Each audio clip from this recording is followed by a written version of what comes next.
सहनाववतु सहनौ भुनक्तु सह वीर्यं करवावहै तेजस्विनावधीतमस्तु मा विद्विषावहै।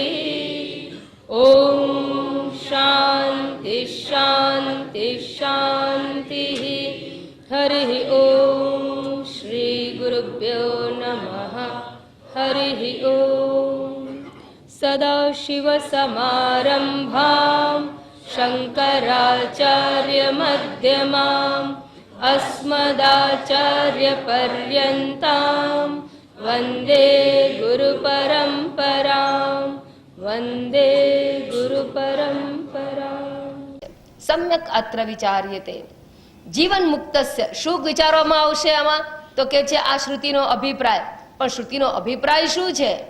કયો અભિપ્રાય વિચારવામાં આવશે? તો સ્પષ્ટ કરતા કે છે જીવન મુક્તસ્ય યા તૃપ્તિ, જે તૃપ્તિ, જે સંતુષ્ટિ જીવન મુક્ત પુરુષને પ્રાપ્ત થાય છે, જે કૃતાર્થતાની અનુભૂતિ થાય છે, જે ધન્યતાની અનુભૂતિ જીવન મુક્ત પુરુષને થાય છે, તે અનુભૂતિ, તે મુક્તિ, સા મુક્તિ, સા તૃપ્તિ, એ તૃપ્તિનો ઓડકાર જે છે એ તેન વિશદાયતે, તેન શ્રુત્યા, આ શ્રુતિના અભિપ્રાય દ્વારા એનો વિચાર કરવામાં આવશે, એની વ્યાખ્યા કરવામાં આવશે.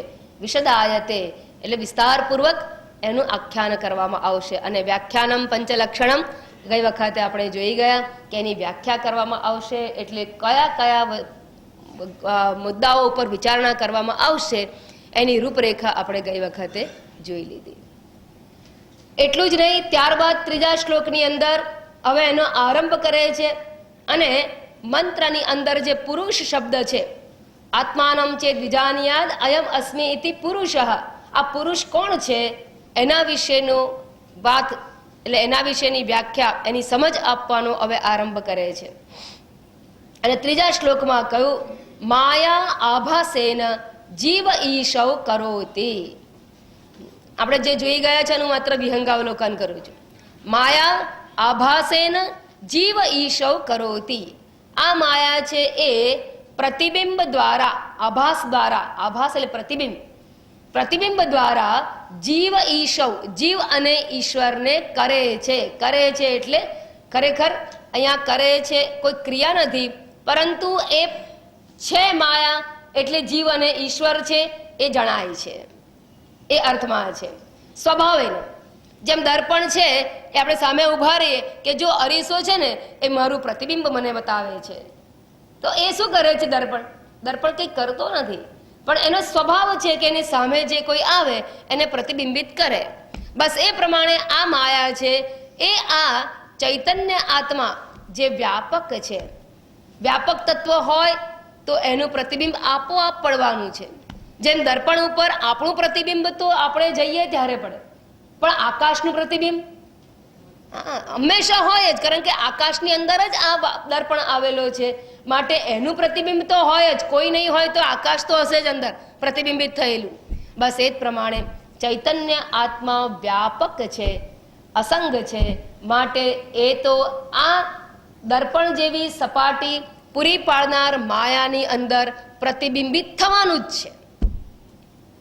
તો આભાસ દ્વારા આ માયા જીવને અને ઈશ્વરને રચે છે.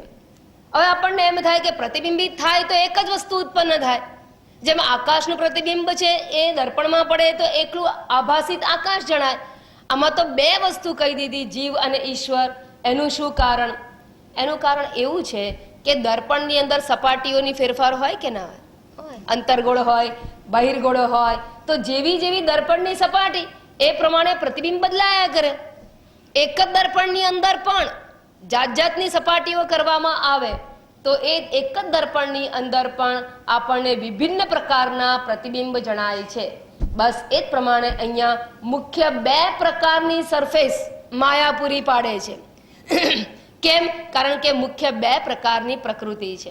મૂળભૂત પ્રકૃતિ છે એ સામ્ય અવસ્થાની અંદર, એમાં સત્વ, રજસ અને તમસ, આ ત્રિગુણાત્મિકા માયા કહેવાય. એ ત્રિગુણાત્મિકા પ્રકૃતિ શબ્દ પણ એને આપવામાં આવ્યો. પહેલા પ્રકરણની અંદર આનો વિચાર કરી ગયા છીએ કે એમાં ત્રિગુણાત્મિકા માયા, એની સામ્ય અવસ્થાની અંદર 3 ગુણોની આ માયા છે. 3 ગુણોની છે માયાની અંદર. 3 ગુણો છે. જે આપણે કહીએ ખાંડ એટલે શું, તો કે ખાંડ એ ગળપણની બનેલી છે. ગળપણની બનેલી છે એટલે ગળપણ એટલે ખાંડ. બસ એમ માયા એટલે શું? ત્રિગુણાત્મિકા. 3 ગુણો. કયા 3 ગુણો? સત્વ, રજસ અને તમસ. આ 3 ગુણવાળી માયા છે. હવે જેમ પેલા મેં કહ્યું દર્પણમાં વેરિએશન હોય, એમ આ માયામાં પણ વેરિએશન છે. 2 પ્રકાર છે એના. કયા કયા? તો એક છે એ શુદ્ધ સત્વ પ્રધાન પ્રકૃતિ. શુદ્ધ સત્વ પ્રધાન એટલે 3 ગુણો તો ખરા, પરંતુ એમાં શુદ્ધ સત્વ એનું પ્રાધાન્ય છે. પ્રાધાન્ય એટલે ડોમિનન્ટ, એટલે શુદ્ધ સત્વ પ્રધાન એ પ્રકૃતિ જે છે એને માયા કહેવામાં આવે છે. અને બીજા પ્રકારની એક પ્રકૃતિ છે જેને મલિન સત્વ પ્રધાન કહેવામાં આવે છે. મલિન સત્વ પ્રધાન એટલે શું? બંને વચ્ચે શું તફાવત? એક ચોખ્ખો ને એક ગંદો. માયા એક ચોખ્ખી અને એક ગંદી. મલિનતા એટલે અહીંયા અવિદ્યાનું આવરણ, એ જ મલિનતા છે. અવિદ્યા એ તમોગુણ કહેવાય છે, અને એ તમસ પ્રધાન હોવાને લીધે, અવિદ્યા યુક્ત હોવાને લીધે એને મલિન સત્વ પ્રધાન માયા કહેવામાં આવે છે. તો મલિન સત્વ પ્રધાન પ્રકૃતિ જે છે એનું નામ શાસ્ત્રમાં અવિદ્યા આપવામાં આવેલું છે. તો 2 પ્રકારની સરફેસ ઉપર જે ચૈતન્યનું પ્રતિબિંબ પડે છે, એના લીધે ચૈતન્ય તો એક જ છે, પણ એના 2 પ્રકારે આપણને 2 પ્રકારના ચૈતન્ય જોવા મળે છે. એટલે વાસ્તવમાં મૂળભૂત ચૈતન્ય એક જ છે. જો મૂળભૂત ચૈતન્ય એટલે બ્રહ્મ તત્વ, વ્યાપક તત્વ, પણ માયા ઉપાધિ 2 પ્રકારની હોવાથી 2 પ્રકારના ચિદાભાસ, 2 પ્રકારના ચિદાભાસ જોવા મળે છે. જે શુદ્ધ સત્વ પ્રધાન પ્રકૃતિની અંદર આભાસિત થનારું ચૈતન્ય છે એને ઈશ્વર તરીકે ઓળખવામાં આવે છે. માયા ઉપહિત ચૈતન્ય, માયા ઉપાધિ ઈશ્વર, અથવા પ્રતિબિંબિત ચૈતન્ય, માયામાં પ્રતિબિંબિત ચૈતન્ય, એને ઈશ્વર કહેવામાં આવે છે. અને ત્યાં શું છે? એને અવિદ્યાનું આવરણ નથી, માટે શુદ્ધ સત્વ કહ્યું છે. જ્યારે આ મલિન સત્વ પ્રધાન પ્રકૃતિ જે છે એની મલિનતાનું કારણ છે અવિદ્યા, એટલે કે અજ્ઞાન. પોતાના મૂળભૂત સ્વરૂપનું અજ્ઞાન ત્યાં વર્તે છે, અને માટે મલિન સત્વ પ્રધાન જે પ્રકૃતિ છે એનું નામ જ અવિદ્યા કહેવામાં આવે છે. હવે આમ હોવાથી જીવ અને ઈશ્વર ઉત્પન્ન થઈ ગયા. કોના લીધે જીવ અને ઈશ્વર બને? જો બ્રહ્મ બનાવતો નથી. બ્રહ્મને આ ઈશ્વર સાથે કે જીવ સાથે, હજો જીવ અને ઈશ્વર 2 આવી ગયા, એ બંને સાથે બ્રહ્મને કોઈ નિસ્બત નથી. પણ કેવી રીતે બની ગયા બંને? આભાસ દ્વારા. ઉપાદ માયા વડે, પણ આભાસ દ્વારા. માયાએ કર્યું શું? કશું નહીં. માયાએ માત્ર એની પ્રતિબિંબિત કરવાની જે સરફેસ છે ને એ પ્રોવાઈડ કરી. આપણે એક હોઈએ અને 4 બાજુ જો દર્પણ ગોઠવી દેવામાં આવે, અને એક બાજુ કોન્કેવ, એક બાજુ કોન્વેક્સ, એક બાજુ સીધો સિમ્પલ મિરર, અને એક બાજુ લેન્સ, આમ કંઈક ગોઠવી દેવામાં આવે તો આપણે કેટલા થઈ જઈએ? 5. 4 બાજુ હોય મિરર તો આપણે 5 થઈ જઈએ. પણ આપણે ખરેખર 5 છીએ. કેટલા છીએ? 1 છે. પણ આભાસે ને 5 કહેવાય.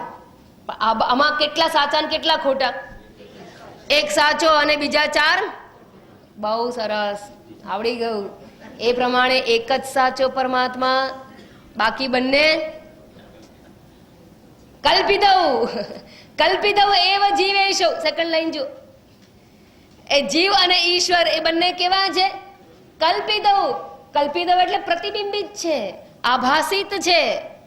એની ખરેખર વાસ્તવિક સત્તા નથી. એની વાસ્તવિક સત્તા નથી, એ તો આભાસિત સત્તા છે. એટલે જીવ જો આભાસિત છે તો ઈશ્વર પણ કેવો? આભાસિત છે. કેટલાક લોકોનો એ પ્રશ્ન હોય છે, હવે જો આમાં મેઇન આ કે કેટલાક લોકોનો પ્રશ્ન હોય છે, આ જીવ, પહેલો જીવ ક્યારે આવ્યો? આ જીવનું બંધન દૂર કરવાનું, બંધનમાંથી મુક્તિ છે, પહેલો જીવ ક્યારે આવ્યો? કેવી રીતે આવ્યો? કેવી રીતે આવ્યો મને કહો.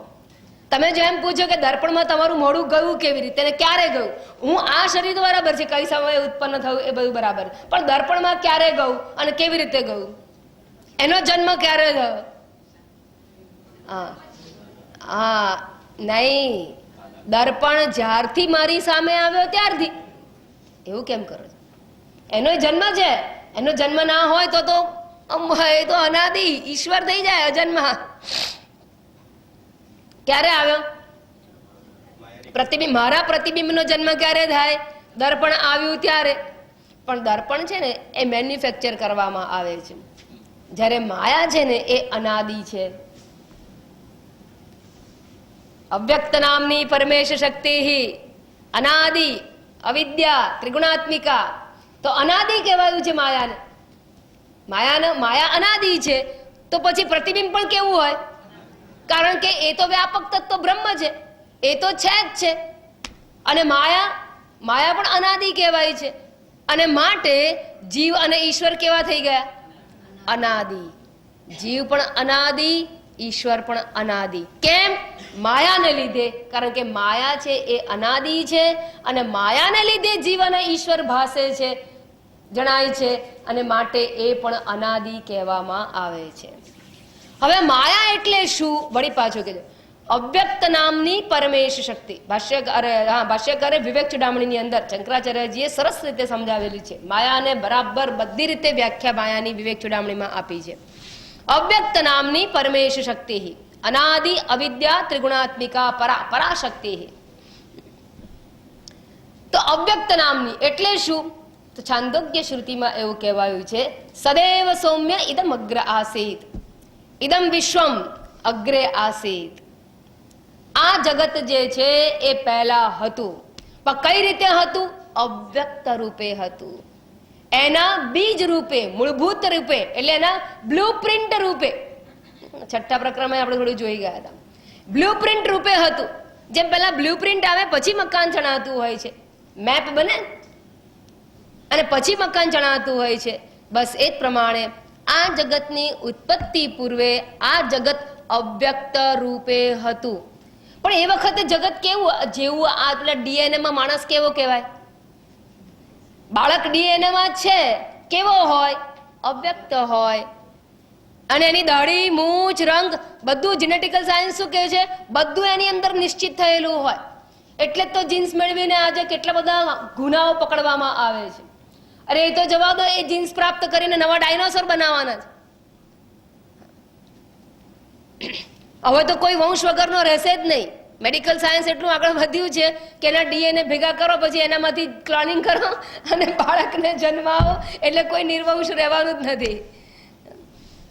ટૂંકમાં એ ડીએનએ ની અંદર જેવી રીતે મનુષ્યના લક્ષણો છે એ અવ્યક્ત હોય છે, અને ડીએનએ કેવું હોય?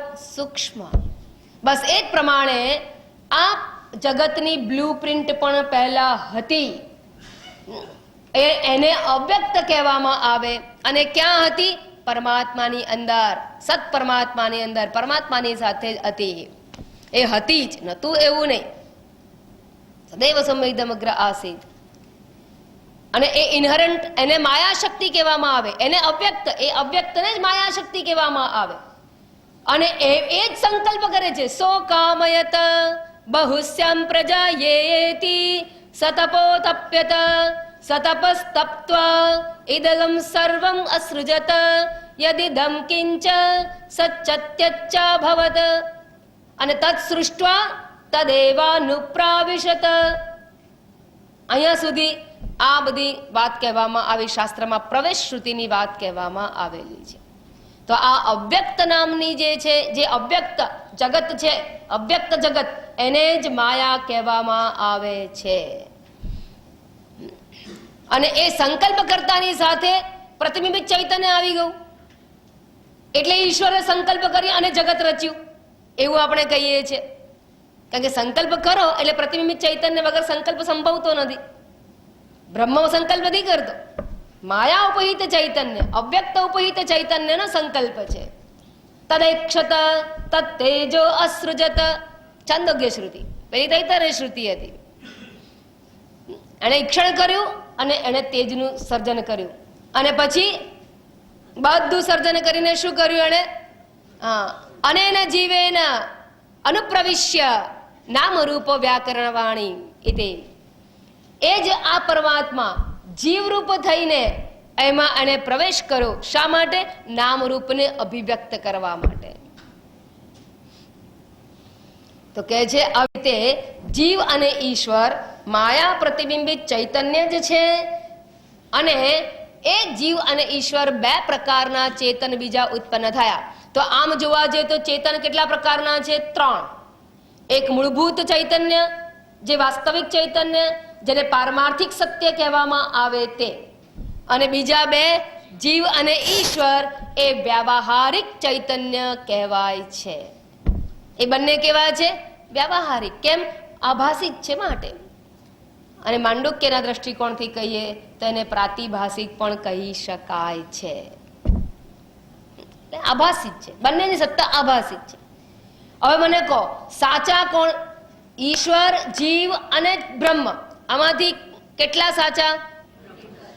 એક જ સાચા. ઈશ્વરે ખોટો? હા, ભલે પૂજા કરો, ઈશ્વરે ખોટો છે. બરાબર? ઈશ્વર પણ ખોટો, આભાસિક ચૈતન્ય છે. ઈશ્વર પણ આભાસિક ચૈતન્ય છે. હવે એ વાત થઈ ગયા, એટલે જીવ અને ઈશ્વર 2 બની ગયા. એટલે જ્યાં સુધી પહેલા તો મૂળભૂત ચૈતન્ય હતું, માયામાં પ્રતિબિંબિત થયેલું છે, માટે એ 2 પ્રકારની માયા હોવાથી, એક મલિન સત્વ, એક શુદ્ધ સત્વ, એના લીધે ઈશ્વર બન્યો છે, એકના લીધે જીવ કહેવાયો. જીવ કહેવાયો, વાસ્તવમાં બન્યો નહીં. જીવ કહેવાય છે, પ્રતિબિંબિત થતું હોવાથી મલિન સત્વ ઉપાધિની અંદર એ જીવ તરીકે ઓળખાય છે.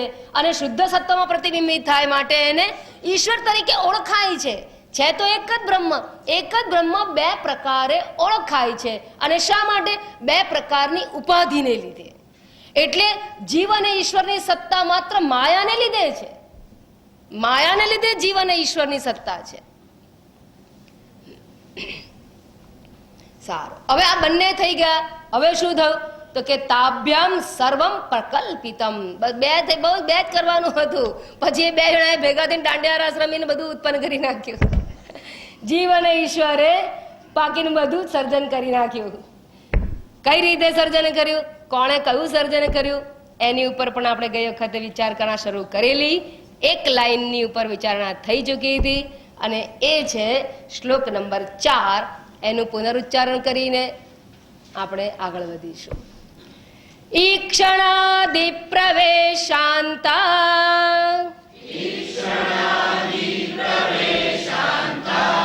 સૃષ્ટિરીશેન કલ્પિતા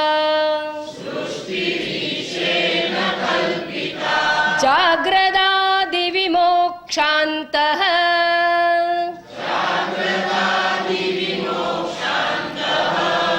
સંસારો જીવ કલ્પિતઃ.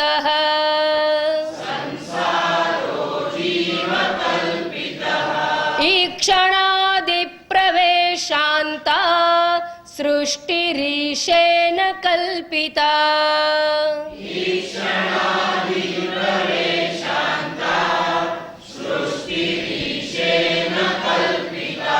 જાગ્રદાદિ વિમોક્ષાંતઃ સંસારો જીવ કલ્પિતઃ.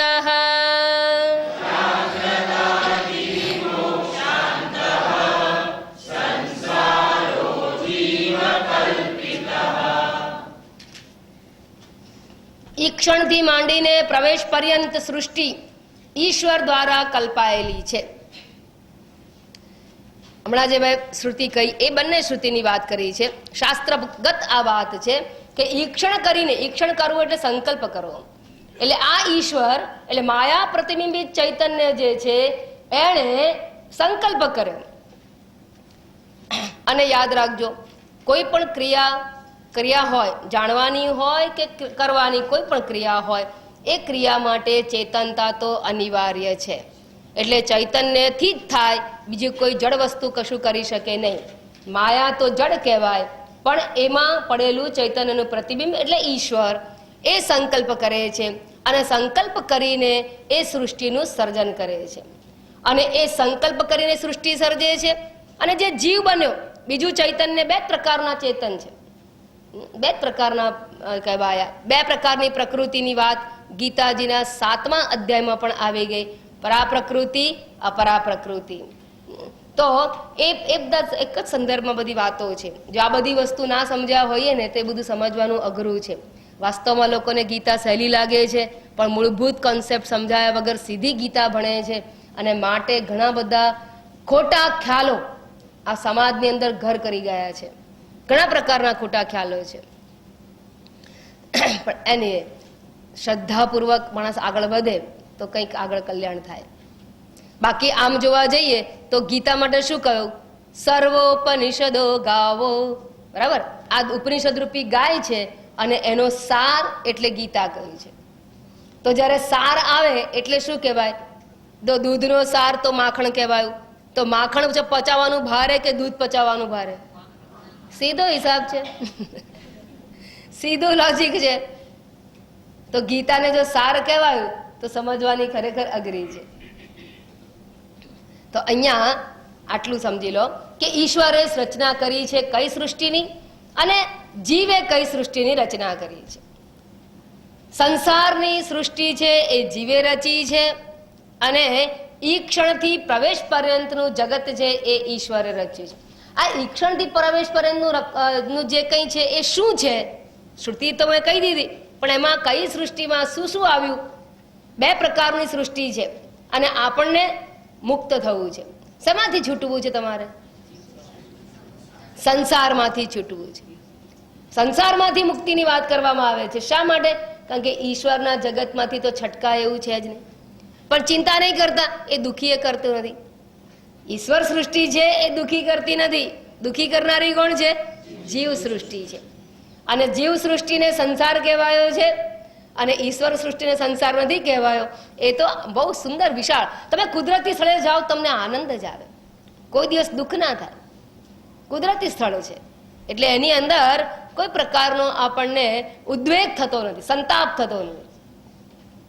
એક માછલી બીજા માછલાની પાછળ જતું હોય, કોઈ કોઈને પકડતું હોય, કોઈ કોઈને આમ કરતું હોય, પણ આપણે જોયા કરતા હોઈએ છીએ, આનંદ આવતો હોય છે. કેમ? ઈશ્વર સૃષ્ટિ છે. એમાં કોઈ પ્રી પ્લાન કરીને એકબીજાની પાછળ ચેસ કરતું એવું નથી હોતું. પણ જો પ્લાનિંગ કરીને ચેસ કરતું હોય તો ત્યાં ભય, કોઈ બીજું હોય તો પણ ભય લાગે. કોઈ માણસ કોઈને છરો લઈને મારવા જતું હોય તો તમે જોતા હોય તો તમને ભય લાગે. પણ કૂતરું છે એ બિલાડી પાછળ પડતો હોય તો, અથવા બિલાડી ઉંદર પાછળ પડતી હોય તો ભય નથી લાગતો. નેચરલ પ્રોસેસ છે. એટલે એ જે કુદરતની સૃષ્ટિ છે ને એમાં ક્યાંય ભય નથી, દુઃખ નથી. એટલે એમાં મુક્ત થવાની જરૂર પણ નથી. બીજું, ઈશ્વર છે ને એની ઉપાધિ કેવી છે? શુદ્ધ સત્વ. માટે ઈશ્વરને મુક્ત થવાની જરૂર નથી, કારણ કે બંધન જેવો ભાવ પણ નથી.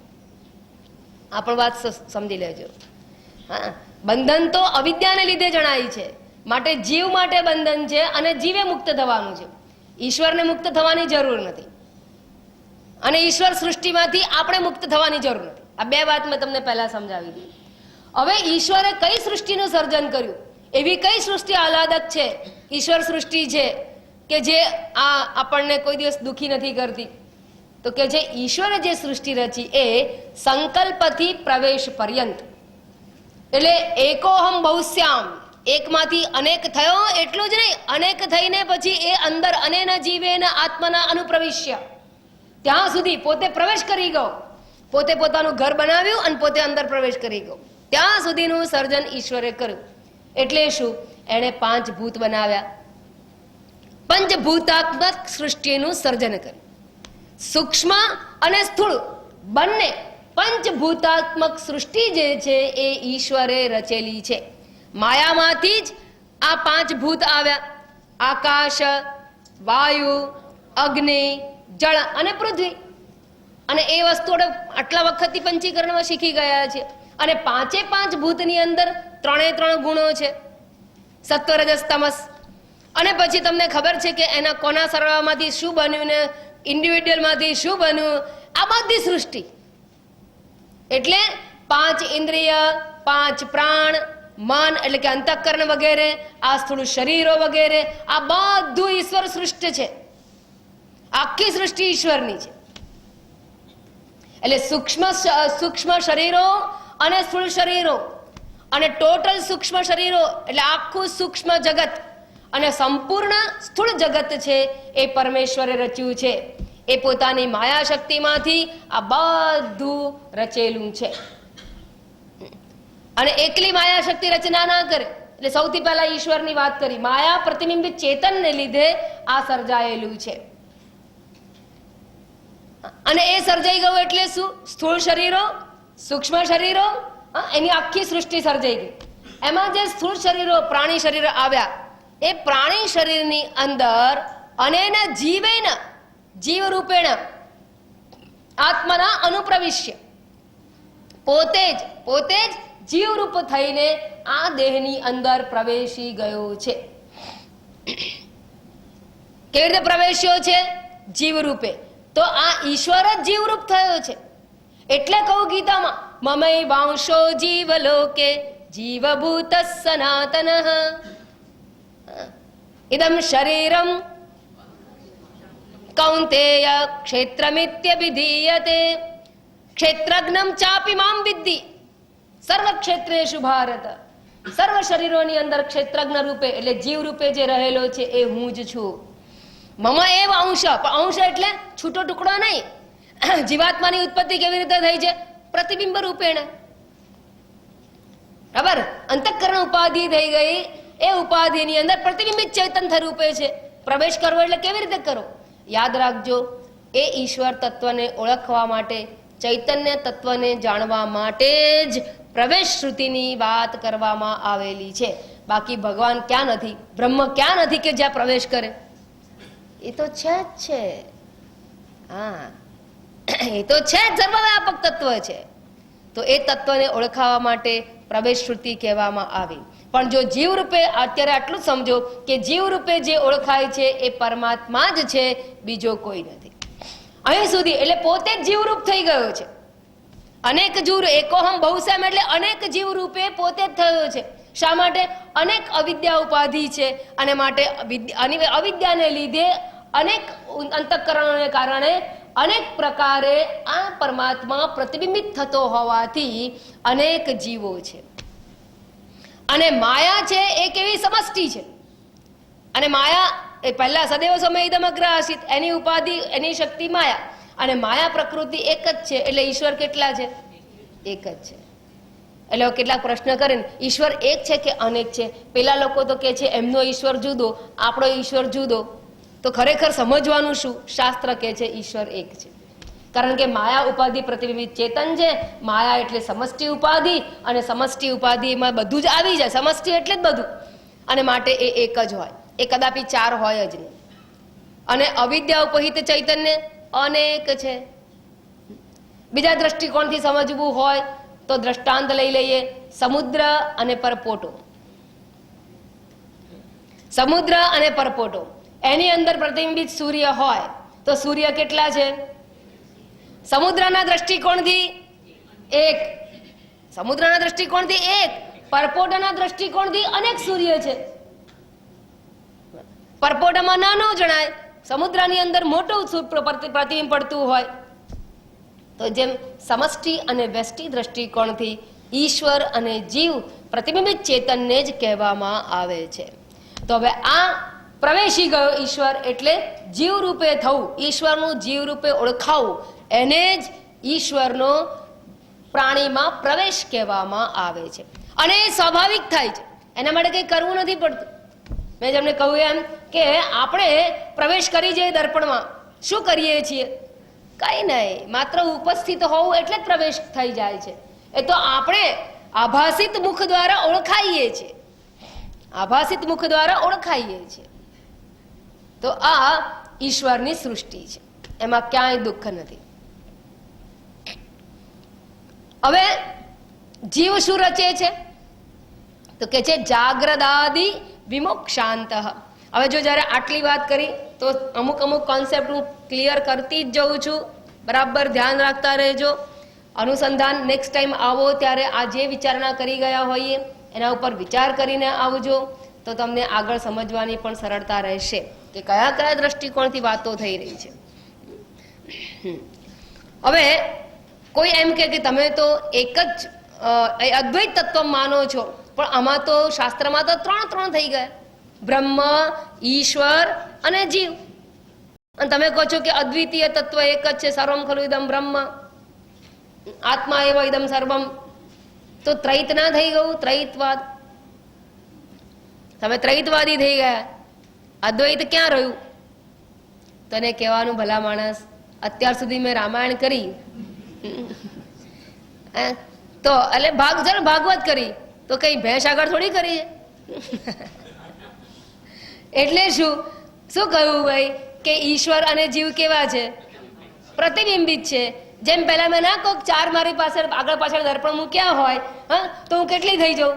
5. તો હું 5 ખરેખર છું?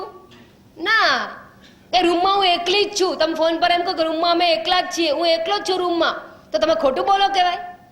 ખોટું બોલ્યા ના કહેવાય. ખરેખર તો એક જ છીએ. તો બાકીના 4 દેખાય છે એનું શું?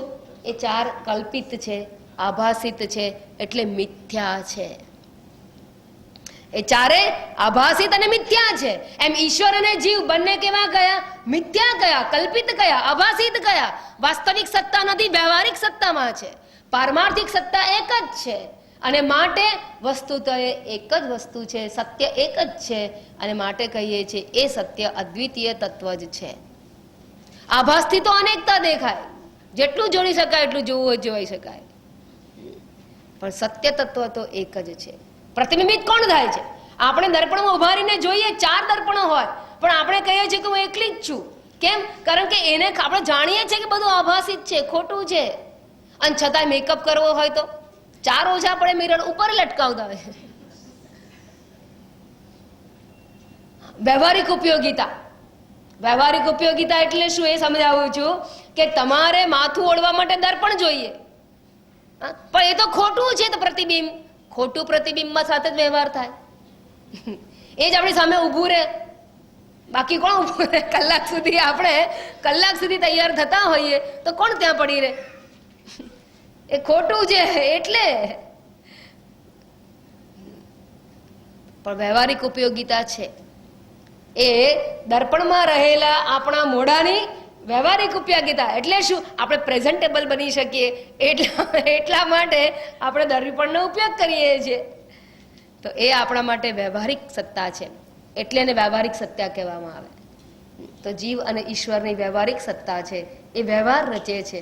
સંપૂર્ણ આપણો વ્યવહાર છે એ 2 સૃષ્ટિને આધીન છે. તો જીવે રચેલો આ સંસાર, ઈશ્વરે રચેલો આ સૃષ્ટિ છે. ઈક્ષણાદિ પ્રવેશાંત. સારું, હવે એક બીજું મહત્વનો મુદ્દો એ છે કે આ જે ઈશ્વર જગતની જ્યારે રચના કરે છે તો એ કયા આધારે રચના કરે છે? એક બીજી વાત થોડીક કરી દઉં છું. કયા આધારે જગતની રચના કરે છે? એને આવી રચના કરવામાં શું આનંદ આવ્યો હશે? કેટલાક લોકો પૂછતા હોય છે ને કે આવી રચના કેમ કરી? કોઈને સુખી, કોઈને દુઃખી, કોઈને લાંબા, અને કોઈને એકદમ ઠીંગુ, બિચારો લટક્યા જ કરે, પુલચ કરે, પણ ઊંચો જ ના થાય. અને પેલો તાળ જેવો હોય, બિચારો આમ થઈને ચાલે. મુશ્કેલી કેટલી બધી છે. તો ભગવાન આવી રચના શું? બધાને એક જ સરખી આમ સાઈઝ ના કરે? એક જ સરખા મશીનના બીબાની જેમ ટાક ટાક ટાક ટાક ટાક, એટલે કોઈ પ્રશ્ન જ ના રહે. બધા અલગ અલગ કેમ? કોકનું શીંગડું વાંકું અને કોઈકનું શીંગડું સીધું. એવી ગાયો કેમ બનાવે? ગાયો બનાવે તો એમાંય વાંકા ચૂકા. રંગો કેટલા! કાબર ચિત્રાય બનાવે, કાળીએ બનાવે, ધોળીએ બનાવે, લાલ બનાવે. આ બધી વેરાયટી શું કરવા કરતો હશે? એકને લંગડો બનાવે, એકનો જાડે બનાવે, એકને આમ બનાવે, એકને આમ બનાવે. ખબર નહીં, જાત જાતની સૃષ્ટિ બનાવતા હોય. આવું કેમ? આ બધી આ ઈશ્વર સૃષ્ટિ છે, આખી ઈશ્વર સૃષ્ટિ છે. Don't laugh at anybody. If you laugh at anybody, you are laughing at God. ઈશ્વરની મશ્કરી કહેવાય. આ બધી ઈશ્વર સૃષ્ટિ છે. એટલે આપણે કહીએ છીએ કે કોઈની સામે જોઈને આપણાથી મશ્કરી ના કરાય, કારણ કે ઈશ્વરની મશ્કરી થઈ જશે અને પછી આપણું કલ્યાણ ના થાય. એની વક્ર શનિને મોકલી આપે, જા તું નજર રાખવાની ઉપર. આ આપણો સ્પેશિયલ છે. તો આ ઈશ્વર સૃષ્ટિમાં વેરાયટીઝ કેમ છે? તો ઈશ્વર સૃષ્ટિની અંદર ઈશ્વર તો જવાબદાર છે જ રચના કરવા માટે, પણ ઈશ્વર પાસે બ્લુ પ્રિન્ટ મોકલનારા કોણ છે? જીવો છે. આપણે આપેલી બ્લુ પ્રિન્ટ પ્રમાણે ઈશ્વર જગતનું સર્જન કરે છે. કર્મના ફળ પ્રમાણે ઈશ્વર જગતનું સર્જન કરે છે. જેમ આ મુંબઈ શહેરની અંદર અનેક પ્રકારના પેલેશિયસ હાઉસ એ જોવા મળે, જાત જાતના તોતિંગ ટાવર જોવા મળે. આમ જોઈને આપણે આમ જોતા ડોકી રહી જાય આપણી, એટલા ઊંચા ઊંચા ટાવર બની રહ્યા છે અને સુંદર સુંદર બધી રચનાઓ થઈ રહી છે. એની સાથે સાથે પેલી કઈ નદી, ધોળી નદી કે કઈ નદી? મીઠી નદી. હા, મીઠી નદી હોય છે ને, અને એની અંદર શું જાય છે? આખા મુંબઈ શહેરનો કચરો જાય છે, બરાબર? પણ એ કાઢવો પડે કે ના કાઢવો પડે? આટલું સુંદર ટાવર બનાવે પણ ગટર કનેક્શન ના આપે શું થાય? આપવું પડે છે ને, તો એ પણ બનાવવું પડે, બરાબર? એટલું જ નહીં, આટલી બધી સરસ જગ્યા બધા મકાનો બનાવે તો જેલ બનાવી છે કે નહીં? જેલ પણ બનાવવી પડે છે. તો શું જેલ એ રિક્વાયરમેન્ટ છે? આ જેલ બનાવવી જોઈએ? માણસને મકાનમાં રાખવા જોઈએ ને? જેલ બનાવવાનું કે પ્રયોજન શું? હા, કર્મોને લીધે એવા લોકો હોય કે એ લોકો માટે જેલ પણ બનાવવી પડે છે. બસ એ જ પ્રમાણે આ ઈશ્વરે સ્વર્ગાદી લોક તો બનાવ્યા, નરકાદી લોક પણ બનાવ્યા છે. કેમ? કર્મના ફળ પ્રમાણે જરૂરિયાત ઊભી થઈ છે. અને કોણે ઊભી કરી જરૂરિયાત? હા, જીવોએ. તો જીવોની બ્લુ પ્રિન્ટને આધારે ભગવાન સૃષ્ટિનું સર્જન કરે છે. સર્જન ઈશ્વરે કર્યું છે. જેમ જેલ બનાવે છે તો સરકાર બનાવે છે, પણ હવે એવા એલિમેન્ટ હોય એના માટે જેલ બનાવવી પડે. અને કેટલીક વાર તો જેલ નાની પડે છે, બીજી જગ્યાએ મોકલી આપવા પડે છે. તો એવી રીતે આ જગતમાં નરક બનાવવું, મોટું નરક બનાવવું કે મોટું સ્વર્ગ બનાવવું, એ બધું નક્કી કોણ કરે છે? જીવોને લીધે ઈશ્વર બનાવે છે. ઈશ્વર પણ જીવોને આધારે, જીવોના કર્મફળને આધારે બનાવવામાં આવે છે. આમ હોવાને લીધે ઈશ્વર જગતનું સામાન્ય કારણ છે અને જીવ છે એ જગતનું વિશેષ કારણ કહેવાય છે. પોતાના કર્મ ભગવાનને પ્રોવાઈડ કરે છે અને માટે ઈશ્વરની સૃષ્ટિ બનાવવા માટે જીવો છે એ વિશેષ કારણ બને છે. જીવ વિશેષ કારણ છે અને ઈશ્વર છે એ સામાન્ય કારણ છે. ભગવાન તારે જે કરવું એ કર, તું કરે એ ખરું. કોણ કરે છે? હા, ભગવાન કઈ કરતો નથી. તમે આપેલી બ્લુ પ્રિન્ટ પ્રમાણે ફળ આપે છે. ઈશ્વરે કઈ નક્કી નથી કર્યું કે તમારા વચ્ચે હડકા નાખવા, તમારા કામમાં વિઘ્નો નાખવા. તમારા કર્મ પ્રમાણે વિઘ્નો આવીને ઉભા રહે છે. આપણે છે ને પેલા બેંકમાં જઈએ અને પછી રસીદ ભરીએ, તારે જે પૈસા આપવા હોય આપ. બેંક વાળા શું આપે? તમારા ખાતામાં હોય એ આપે. તમે ભલે 5 લાખનો ચેક લખ્યો હોય પણ અંદર 1 જ લાખ પડ્યા હોય તો એ જ આપે, બીજું કઈ ના આપી શકે. બસ એમ. પછી પેલા તમે કેમ ભાઈ તારી આટલી બી પૂજા કરી, આરતી કરી, તું મને 1 લાખ કેમ 5 લાખ પૂરા કર ને? એ ના કરી શકે. એ શું કહેશે?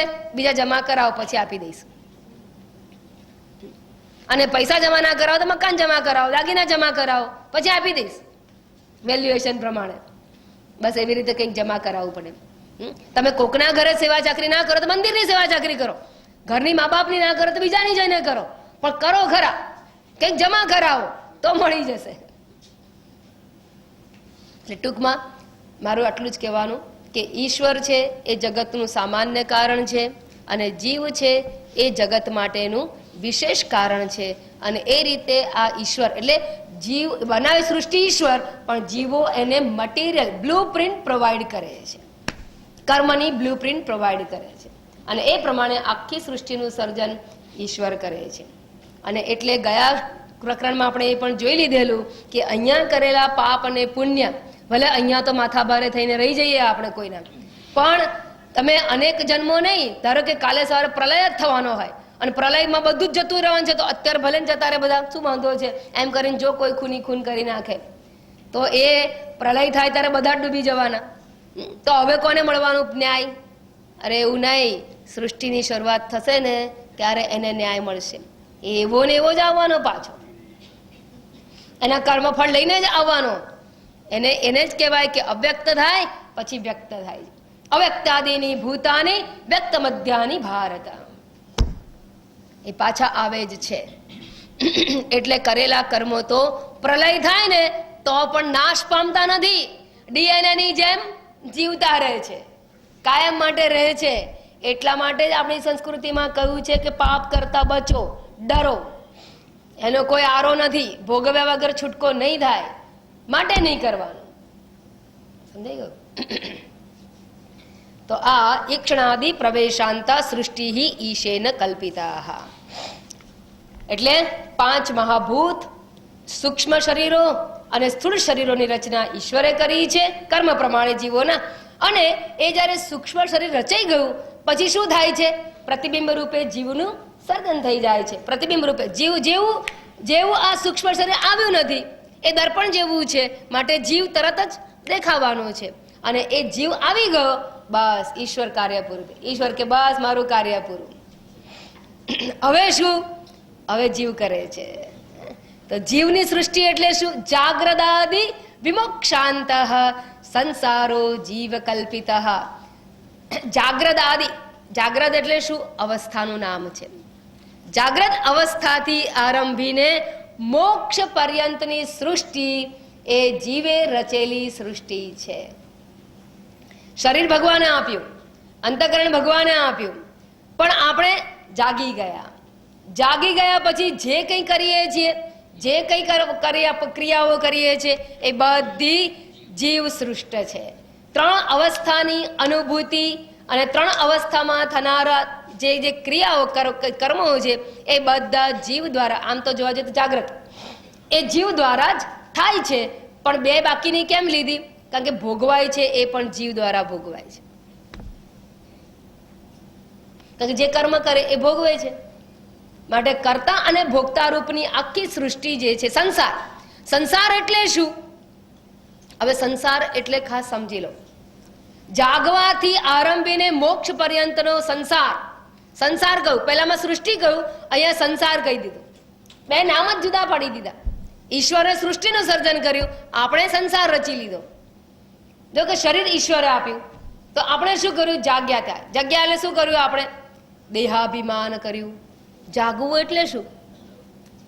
હું એમ કહું કે આજે હું મોડી ઉઠી, તો હું ઉઠી એટલે કોણ ઉઠ્યું? ઉઠવું એટલે શું કર્યું મેં? હા, દેહ સાથેનું અભિમાન કરવું એ જ જાગ્યા કહેવાય. આ શરીર સાથે અભિમાન ના હોય અને શેખ ચલ્લીના વિચારોની જેમ પડ્યા રહ્યા હોઈએ તો સપનામાં કહેવાય. દેહાભિમાન કરવું એમ નામ જાગવું. એટલે સ્થૂળ શરીર સાથેનું તાદાત્મ્ય અભિમાન કરવું એને જાગવું કહેવામાં આવે છે. તો હવે એ કોણ કર્યું? અભિમાન કોણે કર્યું? હા, યાદ રાખજો. એટલે આપણી જાગ્રત અવસ્થા છે, એટલે જીવની જાગ્રત અવસ્થા છે. ઈશ્વરમાં કોઈ અવસ્થાઓ નથી, માટે બંધન નથી. જાગ્રત અવસ્થા આપણી છે. આપણે દેહાભિમાન કર્યું એટલે જાગ્રત અવસ્થા. પછી રાત્રે 2 વાગે પણ દેહાભિમાન કરીએ તો જાગ્રત અવસ્થા. અમે તો જાગતા જ હતા, ને લોકો જાગતા હતા એટલે શું? દેહાભિમાનમાં જ હતા. તો જાગ્રત અવસ્થા એ જીવની છે તાદાત્મ્ય અભિમાનથી. પછી સ્વપ્નાવસ્થા કોની છે? જીવની છે. પણ કેમ જીવની છે? તાદાત્મ્ય અભિમાન છે. કોની સાથે તાદાત્મ્ય કરીએ છીએ? સૂક્ષ્મ શરીર સાથે, મન સાથે તાદાત્મ્ય અભિમાન છે. માટે એ પણ જીવની અવસ્થા છે, સ્વપ્નાવસ્થા પણ. અને સુષુપ્તિ અવસ્થા પણ જીવની છે, કારણ કે કારણાત્મા સાથે તાદાત્મ્ય રહેલું છે. મને કઈ ખબર નહોતી. કોને ખબર નહોતી? મને એટલે શું? આનંદ કોષ સાથેનું તાદાત્મ્ય.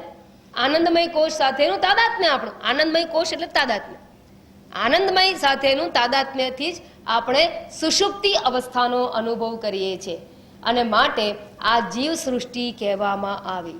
તાદાત્મ્ય અભિમાનને જ જીવ કહેવામાં આવ્યો, એને જ જીવ સૃષ્ટિ કહેવામાં આવી.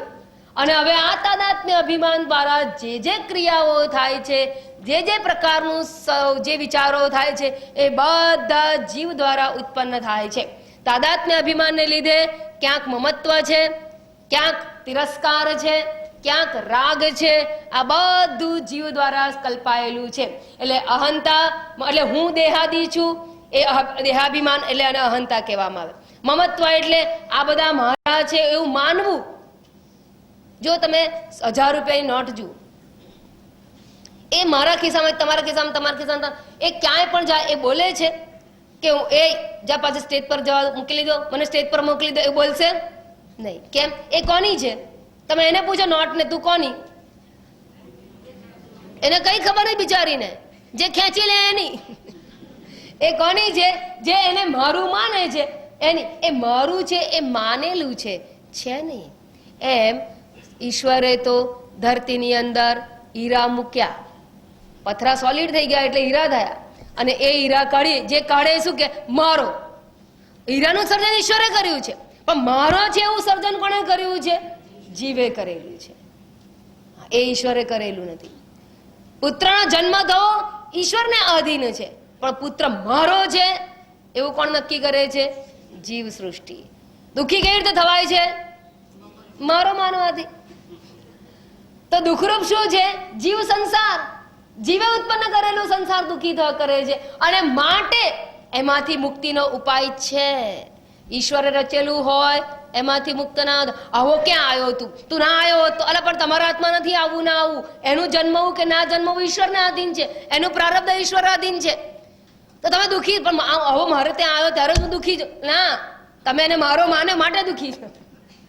એવો તમારે ત્યાં આવ્યો એટલે દુઃખી નથી, તમે એને મારો માન્યો છે એટલે દુઃખી છો. પડોશીનો છોકરો માથા ભારે હોય તમે દુઃખી થાવ છો? સુખી થાવ છો? એ જો પેલા ખબર પડી જાય છે. સોસાયટીની મિટિંગમાં તો અમારું સાંભળતો નથી ને, જેને કોઈ ના પહોંચે ને એનું પેટ પહોંચે છે. એટલે શું છે?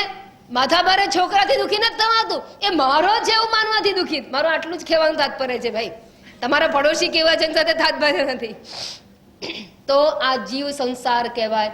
અને સંસાર એટલે જ અહંતા, મમતા, રાગ, દ્વેષ, કામ, ક્રોધ, કામનાઓ, આ બધી વસ્તુ જે છે એને સંસાર કહેવામાં આવે છે. અને એ સંસાર જે છે એ જીવનો છે. જીવ એટલે જે આ દેહાદિ સાથે તાદાત્મ્ય અભિમાન કરનારો છે તે જીવ.